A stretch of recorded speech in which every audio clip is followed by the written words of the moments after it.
She died in 1983. The government held her funeral. Her family buried an empty coffin. But she was alive, hidden for 41 years. Then one morning, on a crowded flight, the pilot collapsed. An urgent call went out for help. The gray-haired woman in seat 22A pressed her call button. Her secret was about to end. Before you watch full story, comment below from which country are you watching. Don't forget to subscribe for more amazing stories. The woman in seat 22A looks completely ordinary. Her gray sweater is worn at the edges. Her jeans are from a regular department store. Her black canvas bag sits under the seat, showing signs of years of use. She boards the morning flight from Chicago to Portland like any other passenger. Nobody notices her. Nobody remembers her face. Nobody asks her name. Nobody knows that 41 years ago, this woman died. Her boarding pass says Sarah Mitchell. Her driver's license says Sarah Mitchell. That is who she has been for the past 17 years. Before Sarah Mitchell, she was Linda Harper for 14 years in Seattle. Before Linda Harper, she was Carol Stevens for 8 years in Denver. Before that, Margaret Wells. Before that, Jennifer Martin. But once, a very long time ago, she was Captain Rebecca Cole. United States Air Force. Fighter pilot. Test pilot. One of the best pilots in the entire country. A woman with a mother who baked apple pies every Sunday. A woman with a younger brother who believed she could do anything. A woman who disappeared on October 12, 1983, and never came home. Rebecca was 28 years old when she vanished. She was 28 years old when the world declared her dead. She was 28 years old when she attended her own funeral and watched her family weep over an empty coffin. Now she is 69 years old. Her hair is gray. Her hands show the marks of age. She has lived an entire lifetime under names that were not her own. October 1983. The Cold War was still very real. In the deserts of Nevada, far from any city, secret military facilities conducted projects that officially did not exist. They tested aircraft that had no names. They flew missions that appeared in no records. Captain Rebecca Cole was a test pilot for one of these programs. She had graduated top of her class from the Air Force Academy. She had logged thousands of flight hours. When they needed someone for the classified program, someone with skill and courage and the ability to keep secrets, they chose her. Her family knew she was in the Air Force. They knew she was a pilot. But they did not know the specifics. Her work was classified at the highest levels. Her mother was proud of her. Her brother Michael looked up to her with complete admiration. On October 12, 1983, Rebecca climbed into the cockpit of an aircraft that had no official designation. The mission was supposed to be routine. A test flight of new engine systems. She took off just after dawn. For the first hour, the flight went exactly as planned. Then, over territory where American military assets had no authorization to operate, something went catastrophically wrong. The engine warning lights flashed red. The aircraft shuddered. Rebecca's hands moved instantly, executing emergency procedures. But the systems were failing too quickly. The aircraft was going down. She had seconds to make a decision. Stay with the aircraft and try to save it, likely dying in the crash. Or eject and survive, but leave the classified aircraft to crash in hostile territory. Rebecca chose to live. She pulled the ejection handle. The canopy blew away. The rocket seat fired. She was thrown clear of the dying aircraft. Her parachute deployed. She floated down toward enemy terrain while below her, the experimental aircraft slammed into the ground and exploded. For 6 days, she survived alone in hostile territory. She avoided enemy patrols. She rationed her emergency supplies. She moved at night and hid during the day. On the 6th day, an American covert extraction team found her. They brought her out in secret. They got her back across the border. They delivered her to a secure facility. Rebecca thought she was safe. She thought the ordeal was over. She was wrong. When Rebecca arrived at the secure facility, she was taken immediately to a briefing room. Instead of her commanding officers, she found men in civilian suits. Federal credentials. Intelligence services. National security agencies. Captain Cole, the senior official said. "We have a serious problem." Rebecca sat down, exhausted from 6 days of survival. "What problem?" The official opened a folder. "Your survival creates an international incident we cannot afford. The aircraft you were flying does not officially exist. The technology it contains is classified at the highest possible level. If the world knows you survived, it will expose programs that are vital to national security." Rebecca felt cold fear spreading through her chest. "I followed all emergency protocols." "We know," another official said. "You did exactly what you should have done. But now we have to deal with the consequences." "What consequences?" Rebecca asked. The senior official looked at her with an expression that was part sympathy, part cold calculation. "We need you to disappear. Completely. Permanently. We need the world to believe you died in that crash." The room seemed to tilt around Rebecca. "You want me to fake my death? We want you to actually be dead, as far as the world is concerned. We will hold a memorial service with full military honors. We will tell your family you died in a training accident. And you will continue to serve your country, but under a different identity." "For how long?" Rebecca asked. The officials exchanged glances. "Indefinitely. Possibly for the rest of your life."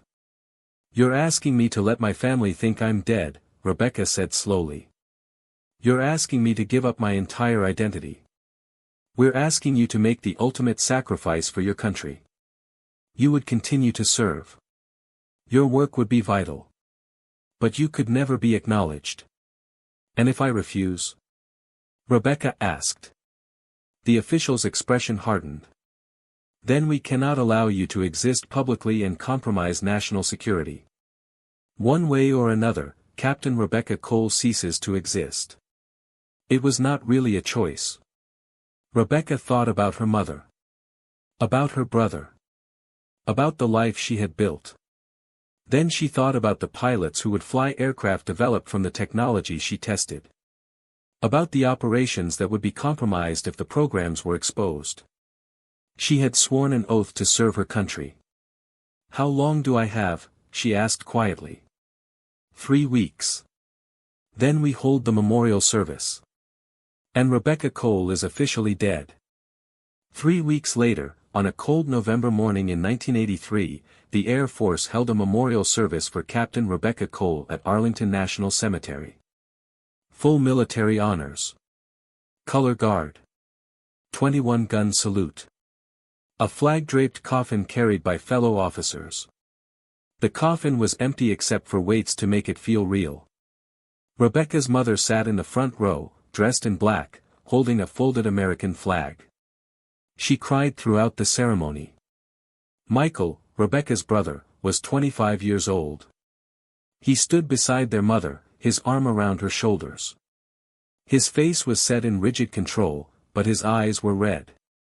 "My sister Rebecca was the bravest person I ever knew," he said in his eulogy. "She taught me that being scared doesn't mean you don't do what's right. She died doing what she loved, serving the country she believed in. I will miss her every single day for the rest of my life." Rebecca watched the entire funeral on a closed-circuit television feed from a secure facility 800 miles away.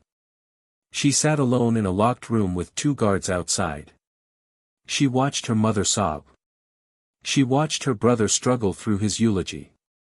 She watched them lower the empty coffin into the ground. She wanted to scream. She wanted to run to them. She wanted to tell them she was alive. But she sat in silence. Tears streaming down her face. Watching the world bury her. When the ceremony ended, an official came into the room. "It's done. Rebecca Cole is officially deceased. Tomorrow you begin training for your new identity." That night, alone in sterile government quarters, she cried until she had no tears left. She grieved for the life she had lost. The next morning, she woke up as someone else. Rebecca spent the next 41 years serving her country in complete anonymity. She flew missions that appeared in no official records. She tested aircraft that had no names. She gathered intelligence in situations where official operatives could not go. She moved from city to city every few years. Each time, she became someone new. New name. New background. New life carefully constructed to be completely forgettable. She was Jennifer Martin in Boston. She worked as a flight instructor. She dated a man named Tom who managed a restaurant. When her assignment ended, she simply disappeared one night. No goodbye. No explanation. She was Carol Stevens in Denver. She worked as a consultant for an aerospace company. She lived in a small apartment. She took yoga classes. After 8 years, Carol Stevens ceased to exist. She was Linda Harper in Seattle. She volunteered at a library. She had a neighbor who invited her to dinner parties. After 14 years, she moved again. Through all of it, she tracked her real family from a distance. She learned that Michael had gotten married. That he had 3 children. That he had built a good life. In 1997, her mother died of cancer. Rebecca found out through an obituary. She flew to Virginia, wearing dark clothes and sunglasses. She stood at the very back of the church during the funeral service. She listened to Michael give another eulogy. This time about losing his mother. About being alone now, with both his parents and his sister gone. Rebecca wanted to walk down that aisle. To touch his shoulder. To whisper that she was there, that she was alive. But she stayed in the back of the church. And when the service ended, she left before anyone could see her face clearly. She drove past Michael's house sometimes over the years. Just to see where he lived. To catch glimpses of him in his yard with his wife and children. She lived an entire lifetime watching her family from the shadows. Close enough to know they existed. Far enough away that she could never touch them. The loneliness was crushing. There were nights when she wondered if the sacrifice was worth it. But every time she questioned it, she thought about the technology she tested becoming standard in military aircraft. About the missions that succeeded because of intelligence she gathered. About the American lives protected by work she did in silence. The sacrifice was terrible. But it mattered. By 2024, Rebecca was 69 years old. She had spent more than twice as many years being dead as she had spent being alive under her real name. Her handlers finally told her she could retire. The programs she had worked for were either declassified or so old that her knowledge no longer posed security risks. You can maintain one stable identity. No more relocations. Live quietly as Sarah Mitchell until your actual death. You've earned rest. Rebecca moved to Portland, Oregon. She rented a small apartment in a quiet neighborhood. She took walks in the morning. She read books from the library. She lived the most normal, boring life imaginable. It felt strange after 4 decades of constant vigilance. Strange to stay in one place. Strange to just exist. She was still dead, officially. Still separated from her family. Her brother was 73 years old now. Rebecca had missed everything. Every birthday, every graduation, every wedding. Sometimes she dreamed about going to his house and knocking on the door. About seeing his face when he realized his dead sister was standing on his porch. But she never did. Too much time had passed. Some losses cannot be repaired. So she lived quietly. Sarah Mitchell. Nobody. Nothing. Until November 18, 2024. Rebecca books a flight from Chicago to Portland after spending a few days in the city. Anonymous tourism. She visits the Art Institute. She eats deep dish pizza. Nobody knows her. Nobody cares who she is. Flight 447 boards at 7:15 a.m. Rebecca has seat 22A, a window seat near the back. The Boeing 737 is full. 189 passengers total. Business travelers. Families with young children. College students with headphones. All of them ordinary people living ordinary lives. All of them assuming this will be a routine flight. Rebecca accepts coffee from the flight attendant. She looks out the window at the clouds below. The sky is beautiful at 35,000 feet. Peaceful. Then, 43 minutes into the flight, everything changes. The announcement comes over the PA system. The head flight attendant's voice is professional but urgent. Ladies and gentlemen, we have a medical emergency in the cockpit. If there is a doctor on board, please press your call button immediately. We also urgently need anyone with pilot experience. This is an emergency. The cabin goes immediately silent. Then nervous whispers ripple through the passengers. Medical emergency in the cockpit means something is wrong with the pilots. On a commercial flight, that is every passenger's nightmare. Rebecca's hands grip the armrests. Her heart rate increases. She has thousands of hours of flight experience. She has handled emergency situations far more complex than anything a commercial pilot typically faces. She could help. She knows she could help. But helping means exposing herself. It means answering questions about her background. It means potentially unraveling 41 years of carefully maintained secrecy. A man 4 rows ahead presses his call button. "I'm an emergency room doctor," he announces. A flight attendant rushes him toward the front immediately. But the announcement comes again. More desperate this time. "We still need anyone with pilot experience. This is urgent. If anyone on this aircraft has flight training of any kind, please identify yourself immediately." Rebecca closes her eyes.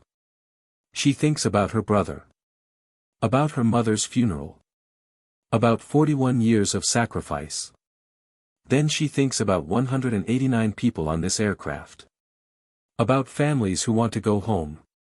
About children who deserve to grow up. She thinks about the oath she swore when she was 22 years old. To serve and protect. That oath did not have an expiration date. Rebecca opens her eyes. Her hands are steady as she reaches up and presses her call button. A flight attendant appears within seconds. "Yes, ma'am. I have flight training," Rebecca says. Her voice is calm. Clear. Military background. Extensive experience. "I can help." The flight attendant's face floods with relief. "Please come with me immediately." Rebecca unbuckles her seatbelt and stands. Passengers stare at her as she walks toward the front of the plane. This ordinary-looking woman in a gray sweater. This nobody from seat 22A. The flight attendant uses her key to unlock the cockpit door. Rebecca steps through. And everything changes. The scene inside the cockpit is controlled chaos. Captain James Morrison is slumped unconscious in the left seat, held in place by his safety harness. The emergency room doctor is performing chest compressions, working around the complex controls. First Officer David Park sits in the right seat. He is 27 years old with less than 2,000 hours of flight time. His hands grip the controls. Sweat beads on his forehead. His eyes dart between the instruments, the unconscious captain, and the radio. He is trying to fly the plane, communicate with air traffic control, coordinate the medical emergency, and manage his own rising panic all at the same time. He looks up when Rebecca enters. His expression is desperate hope mixed with skepticism. Rebecca moves immediately to stand behind the co-pilot's seat. Her eyes scan the instrument panel. Altitude. Airspeed. Heading. Fuel. Navigation display. Engine parameters. She absorbs all the information in seconds. Decades of training activate automatically. "I'm here to help," she says to Park. Her voice is steady. Authoritative. "Tell me the situation." Park's voice shakes slightly. "Captain collapsed. Massive heart attack. We've declared an emergency. We're trying to get to Denver for emergency landing. But I need to manage descent, coordinate with air traffic control, monitor the medical situation, and I can't do all of it alone." Rebecca's eyes continue scanning instruments. "What's your current fuel state?" Park glances at the gauges. "Sufficient for Denver landing with adequate reserve." "Passenger count?" 189 passengers plus 6 crew. "Your flight time?" 1,800 hours. "Most of it as second in command." Rebecca nods. She understands instantly. Park is competent but inexperienced. Managing an emergency of this magnitude alone is overwhelming him. "Here's what we're going to do," Rebecca says. Her tone is calm but commanding. "You handle all radio communication with air traffic control. I'll manage the physical aircraft control during descent. The doctor keeps the captain alive. We work as a coordinated team." "Understood." Park stares at her. Something in her voice, in her precise use of terminology, in the way she assesses the situation tells him this is not a random passenger who took a few flying lessons. "Who are you?" he asks. "Right now, that doesn't matter," Rebecca says. "What matters is getting 189 people safely on the ground. Do you trust me to help you do that?"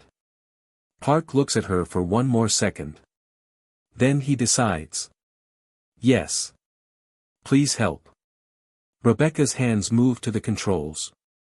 Not taking over. Supporting. Her fingers rest lightly on the yoke and throttles. "Start your descent now," she says. "Request priority clearance direct to Denver." Park keys his radio. With Rebecca backing him up, his voice is steadier. "Denver Center, this is Flight 447. We are declaring an emergency. Captain is incapacitated with medical crisis. Beginning emergency descent. Request vectors direct to Denver and priority landing clearance." The air traffic controller's voice comes back immediately. Professional. Calm. Flight 447, Denver Center. Roger your emergency. You are cleared to descend immediately to flight level 200. Vectors direct to Denver International. Emergency equipment will be standing by. Rebecca begins the descent. Her hands move with practiced precision. She adjusts the throttles, lowers the nose slightly, monitors the rate of descent. She calculates in her head. They need to descend from 35,000 feet to landing. They need to do it quickly to get the captain to medical help. But they also need to keep it smooth for passenger safety. Her hands make tiny adjustments. The descent rate is perfect. Fast enough to save time. Smooth enough to keep everyone safe. Park watches her in amazement. Your technique. The way you're managing this descent profile. That's not standard commercial pilot training. You have military precision. Rebecca doesn't answer. She focuses on the instruments. On keeping 189 people alive. The doctor continues compressions on Captain Morrison. His heart rhythm is stabilizing. The automated defibrillator helped. If we can get him to a hospital in the next 20 to 30 minutes, he'll probably survive. 23 minutes to Denver landing, Rebecca says. Her eyes track the navigation display. We'll make it. Park handles all radio communications. Rebecca manages the physical aircraft. They work together like they've been flying as a crew for years. The descent continues smoothly. Through clouds.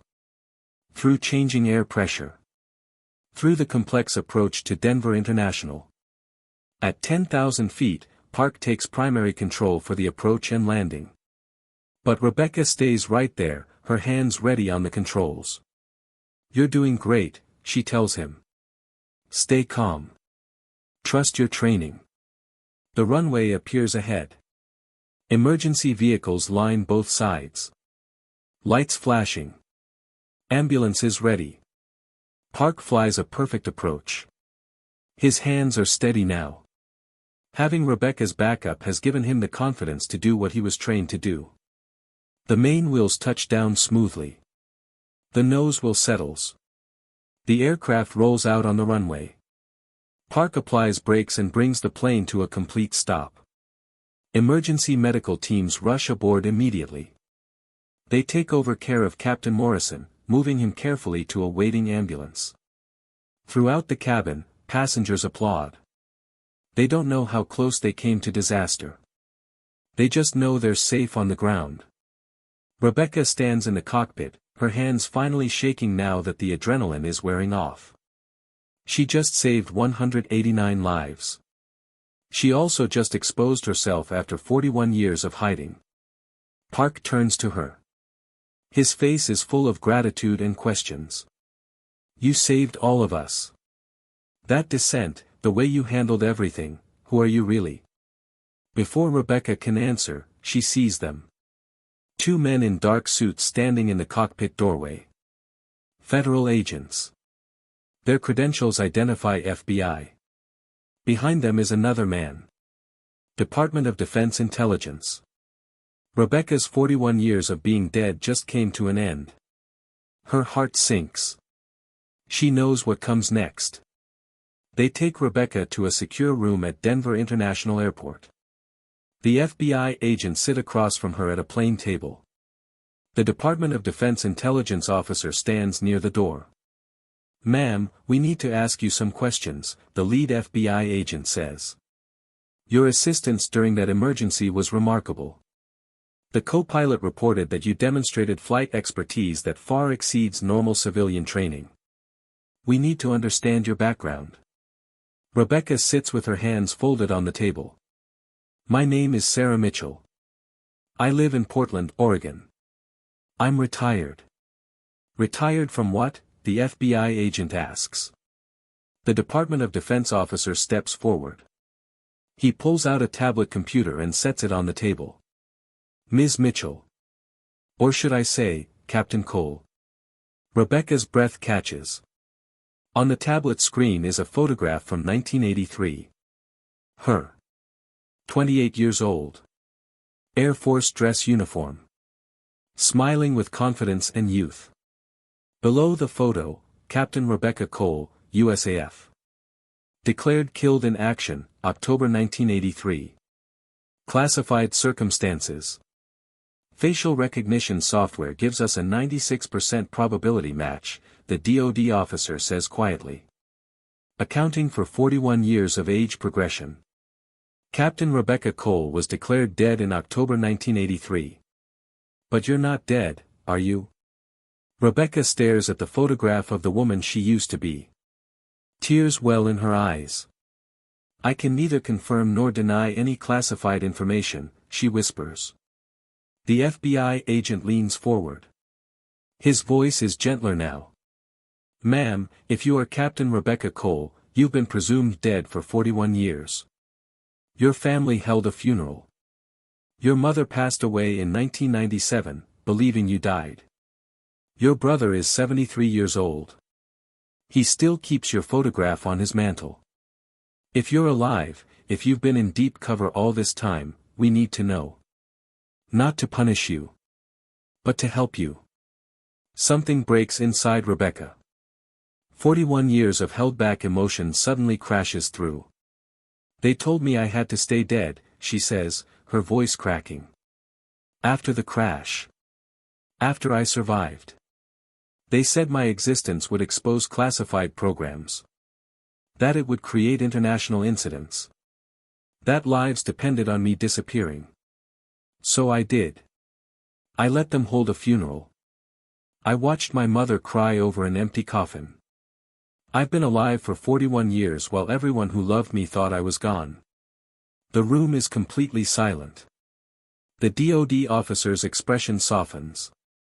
Captain Cole, according to what we can access of your classified service record, you were one of the most skilled test pilots of your generation. You've sacrificed more than most people could imagine. I saved 189 people today, Rebecca says through tears. I couldn't stay hidden when I knew I could help them. But I also just destroyed 41 years of sacrifice. I exposed myself. The FBI agent shakes his head firmly. No, ma'am. You did what you've always done. You served. You protected lives. And I think maybe it's time you came home. The word home breaks Rebecca completely. She puts her face in her hands and sobs. Deep, wrenching sobs that come from 4 decades of suppressed grief. The agents sit quietly, letting her cry. Finally, Rebecca raises her head. Her face is wet with tears. My brother. How do I face my brother? How do I explain 41 years? The DoD officer pulls out a phone. Captain Cole, with your permission, we've already made contact with your brother. We've informed him that you're alive. That your death was classified necessity for national security. He's been asked to keep the information private while we manage the situation properly. Rebecca stares at the phone. What did he say? The officer's eyes are bright with emotion. He said he always knew. He said he never truly believed you were dead. He said he's been waiting 41 years for you to come home. Rebecca takes the phone with shaking hands. Tomorrow, she will call him. Tomorrow, she will hear his voice after 41 years of silence. Tomorrow, Rebecca Cole will start coming back from the dead. 3 days later, Rebecca sits alone in a small room at a secure government facility. Her brother's number is on the screen. Her finger hovers over the call button. How do you speak to someone after 41 years? She presses the button. The phone rings. Once. Twice. Then his voice answers. Older than she remembers. But unmistakably Michael. Hello. His voice breaks on the single word. Michael, Rebecca whispers. It's me. It's Rebecca. It's really me. The sound he makes is beyond language. Part sob. Part laugh. Becca. Oh my God. Becca. They both cry for several minutes. Unable to form words. Finally, Michael speaks. They told me you were alive. But I couldn't believe it until I heard your voice. Where have you been? Rebecca takes a shaking breath. I've been serving our country in ways I still can't fully explain. Classified work. After the crash in 1983, they needed me to disappear. National security. I didn't have a choice, Michael.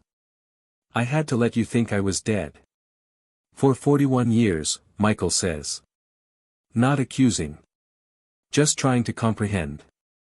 For 41 years. I'm so sorry. I watched your life from far away. I knew about your wife, your children. I attended Mom's funeral from the back of the church. I've been alive the whole time, but I couldn't reach out. Michael is quiet for a moment.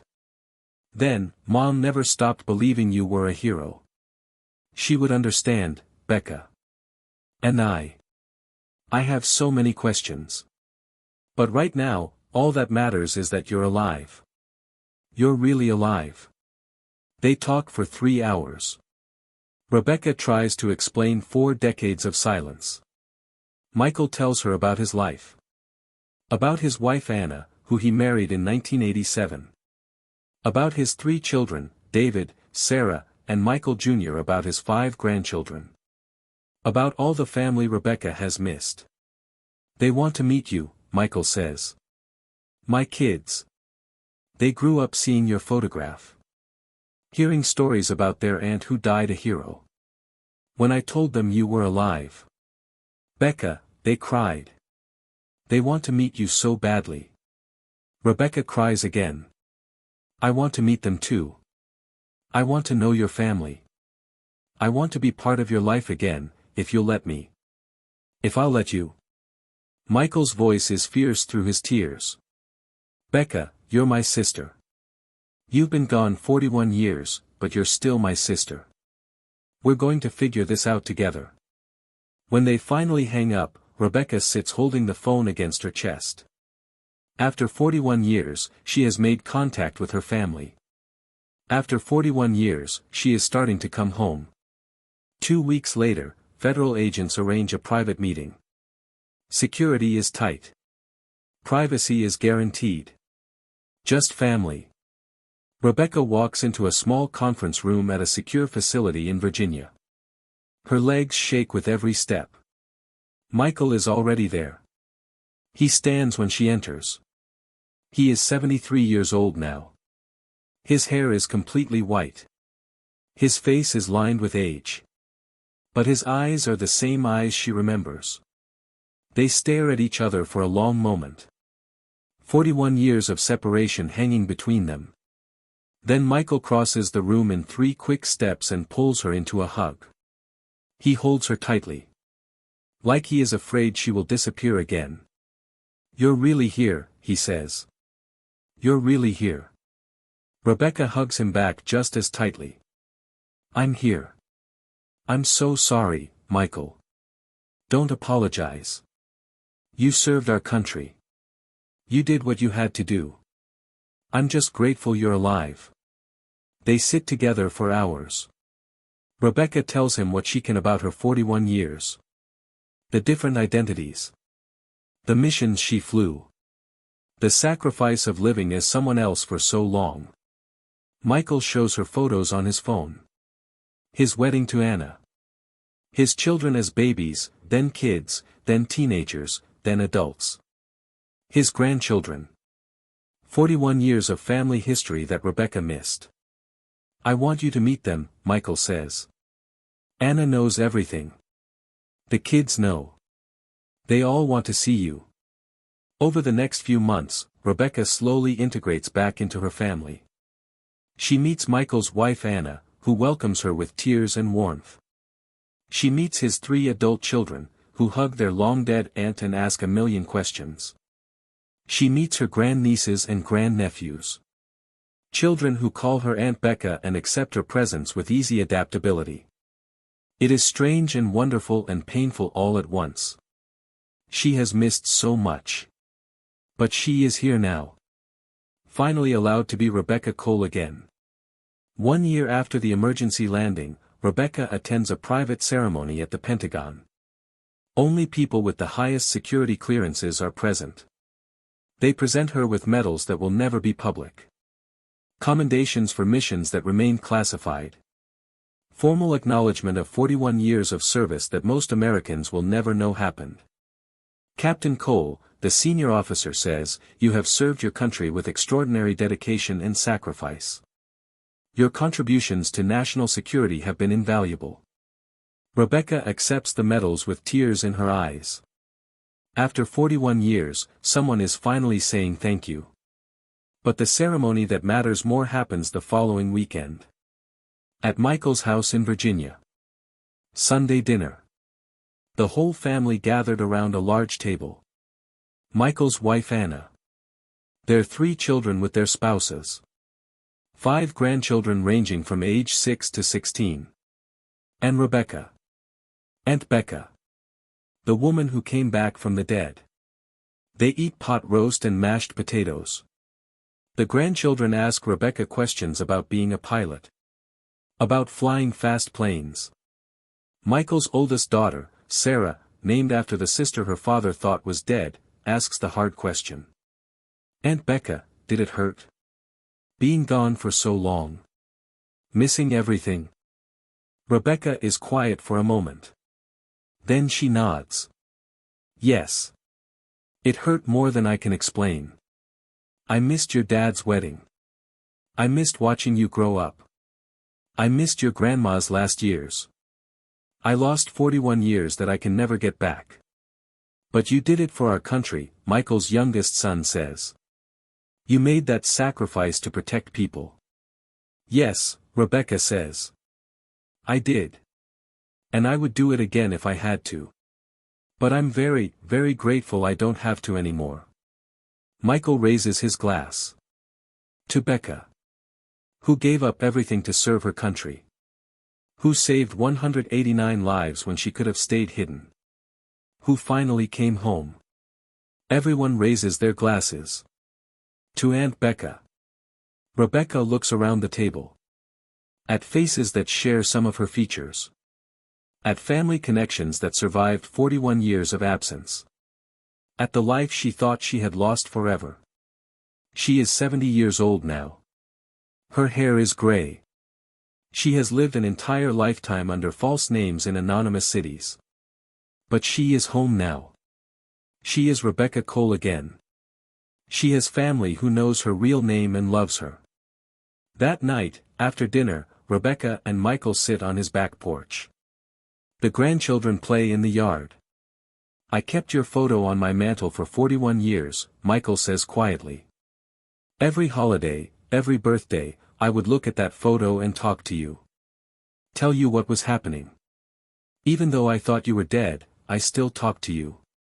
Rebecca takes his hand. I was listening from farther away than you could imagine. But I was always listening. Are you okay now? Michael asks. After everything? Rebecca thinks about it. I don't know. I lost 41 years. I missed so much. That pain doesn't just go away. But I'm here now. I have you and your family. I'm allowed to be myself again. That's more than I thought I'd ever have. Michael squeezes her hand. We're going to make the most of whatever time is left, Becca. You're home now. Finally, truly home. Rebecca watches the grandchildren play. Watches the sun set over Michael's yard. Feels the warmth of family around her. She is home. After 41 years of being dead, of living as a ghost, of sacrificing everything for her country, she is finally home. Some heroes stay hidden until they can't. Some sacrifices last a lifetime. But some stories of service and duty deserve to be told, even if 41 years late. Captain Rebecca Cole served her country in ways the world will never fully know. But on November 18, 2024, when 189 lives hung in the balance, she proved that heroism is not about recognition. It is about doing what is right, no matter the cost. And sometimes, if you are very lucky, heroism brings you home. This story is dedicated to all those who serve in silence. To those who sacrifice without recognition. To the heroes we will never know about, who keep us safe in ways we will never understand. Your service matters. Your sacrifice matters. Even if the world never knows your name.